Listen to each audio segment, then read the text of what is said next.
ஆண்டவரும் அருமை இருக்கிற இயேசு கிறிஸ்துவின் ஆச்சரியமான நாமத்தில் தினமும் கர்த்தருடைய சத்தத்தை கேட்டுக்கொண்டிருக்கிற என்னுடைய பிள்ளைகளை வாழ்த்துகிறேன், ஆசீர்வதிக்கிறேன். நீங்கள் ஆசீர்வதிக்கப்பட்டவர்கள். இந்த நாளிலும் கூட கர்த்தர் உங்களை பார்த்து சொல்லிக் கொண்டிருக்கிற ஒரு வார்த்தை, விட வேண்டியதை விட்டு விடுங்கள் என்று ஆண்டவர் சொல்லுகிறார். நம்முடைய வாழ்க்கையில் விட வேண்டியது எதுன்னு நமக்கு தெரிய வேண்டும். எபேசியர் 4ஆம் அதிகாரம் 22வது வசனத்தில் இவ்வாறாய் வாசிக்க முடிகிறது, பழைய மனுஷனை நீங்கள் களைந்து போட்டு என்று என்ன செய்யப்பட்டிருக்கிறது, சொல்லப்பட்டிருக்கிறது. பழைய மனுஷனை களைந்து போட்டு அப்படின்னா பழைய பாவங்களை நம்மளை விட்டு என்ன செஞ்சிடணும், களைந்து போட்டுடணும். 2026க்குள்ளே வந்துட்டோம். 2025 போல் நம்ம இந்த 2026 இருக்கக்கூடாது.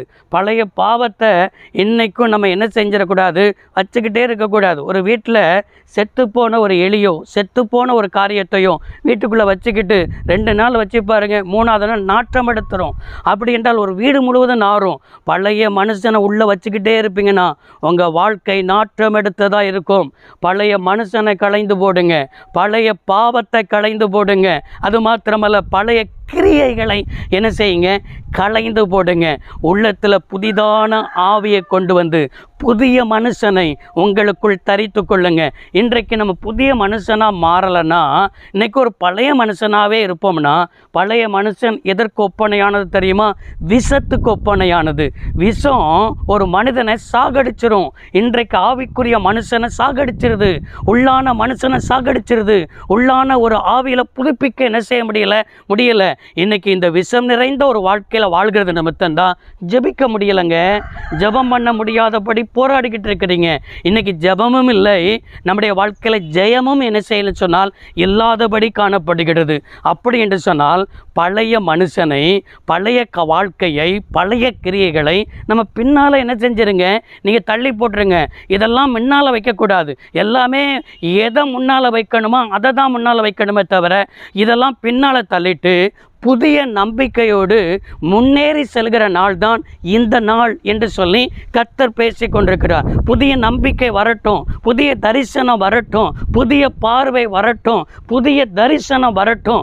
இதெல்லாம் உங்களுக்கு முன்னால் வச்சு ஆண்டவர் உங்களுக்கு எதற்கு அழைத்தாரோ, எதை உங்களை ரட்சித்தாரோ, எதற்காக கர்த்தர் உங்களை பிடித்தாரோ, நீங்கள் பரம அழைப்பின் பந்தய பொருளை பெற்றுக்கொள்ளும்படிக்கு நீங்கள் ஆசையாக என்ன செய்ய வேண்டும், தொடரணும்னு சொல்லி தேவன் எதிர்பார்க்கிறார். நீங்கள் ஒரு நம்பிக்கை இருக்குதா, கர்த்தர் என்னை கைவிட மாட்டார்னு எத்தனை பேர் விசுவாசிக்கிறீங்க?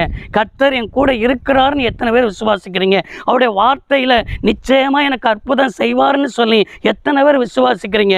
இப்படிப்பட்ட நம்பிக்கையை நீங்கள் என்ன செய்யணும், விசுவாசத்தை தொடக்கினவரும் அதை முடிக்கிறவருமாக இருக்கிற இயேசுவை நோக்கி உங்களுக்கு நியமிக்கப்பட்ட ஓட்டத்தில் நீங்கள் நம்பிக்கையோடு ஓடணும். ஆண்டவர் அதை தான் எதிர்பார்க்கிறார். நிறைய பேர்கிட்ட பேசி பார்த்தா ஏதோ நடக்குது பாஸ்டர், ஏதோ நடக்குது, நான் வேலை செய்கிறேன், ஏதோ காரியம் நடக்குன்னு அவிசுவாசமாகவே பேசுவார்கள், அவிசுவாசமாகவே பகிர்ந்து கொள்வார்கள். நீங்கள் அப்படி பேசுகிறதுனால தான் அற்புதம் நடக்க மாட்டேங்குது. இன்றைக்கி நம்பிக்கையோடு ஓடுவதற்கு, ஒரு புதிய கிருபையோடு ஓடுவதற்கு, புதிய அபிஷேகத்தோடு ஓடுவதற்கு கர்த்தர் கிருபை தருவார். அவனை விட்டுவிட வேண்டியதை விட்டு விடணும். விட்டுவிட வேண்டியதை விட்டு விட்டாதான் நீங்கள் புதிய நம்பிக்கையோடு ஓட முடியும். எல்லாத்தையும் இழுத்து கொண்டு ஓட முடியாது, எல்லாத்தையும் சுமந்து கொண்டு ஓட முடியாது.